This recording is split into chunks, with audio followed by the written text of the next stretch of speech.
సదుపాయ మండలం శ్రీబంధాల ఏజెన్సీ ప్రాంతం అమాయకులైన అడవి బిడ్డలకు వైద్యం అందటం గగనకుసుమమే. వైద్యం చేయించుకోవాలంటే వారు పాటలు అన్నీ ఇన్ని కావు. కాన్పు వచ్చినా పాము కాటేసినా కిలోమీటర్ల దూరం పరుగులు పెట్టాలి.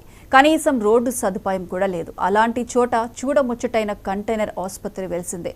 జిల్లా కలెక్టర్ దివాకర్ వినూత్న ప్రయోగం చేశారు. అదే కంటైనర్ వైద్యశాల. తెలంగాణ రాష్ట్రంలో ఇదే తొలి కంటైనర్ ఆసుపత్రి అయింది.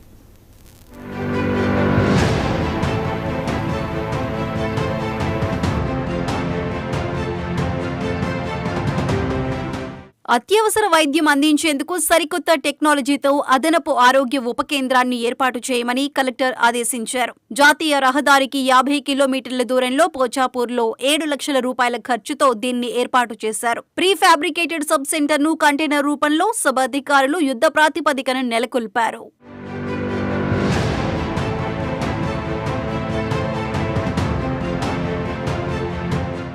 ఈ కంటైనర్ హాస్పిటల్లో 4 పడకలు, సేవలందించే నర్సులు, వైద్యులకు ప్రత్యేక గది ఏర్పాటు చేశారు. వైద్యునితో పాటు సిబ్బందిని కూడా నియమించి గిరిజనులకు వైద్య సేవలను అందుబాటులోకి తెచ్చారు. కలెక్టర్ చేసిన ఈ వినూత్న ప్రయోగాన్ని మంత్రి సీతక్క అభినందించారు.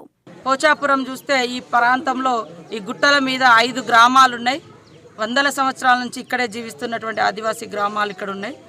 వారికి కనీస హెల్త్ సమస్యలు వస్తే మరి కిందికి పోవాలంటే చాలా దూరం ఉంది. అదేవిధంగా హాస్పిటల్ కూడా అందుబాటులో లేనటువంటి పరిస్థితి ఉంది. కాబట్టి కలెక్టర్ గారు స్పెషల్ ఇనిషియేట్ తీసుకొని డిఎంఎండ్హెచ్ఓ కలెక్టరు అందరం అనుకొని ఇక్కడ ఒక స్పెషల్గా కంటైనర్లోనే హాస్పిటల్ ఏర్పాటు చేయడం జరిగింది.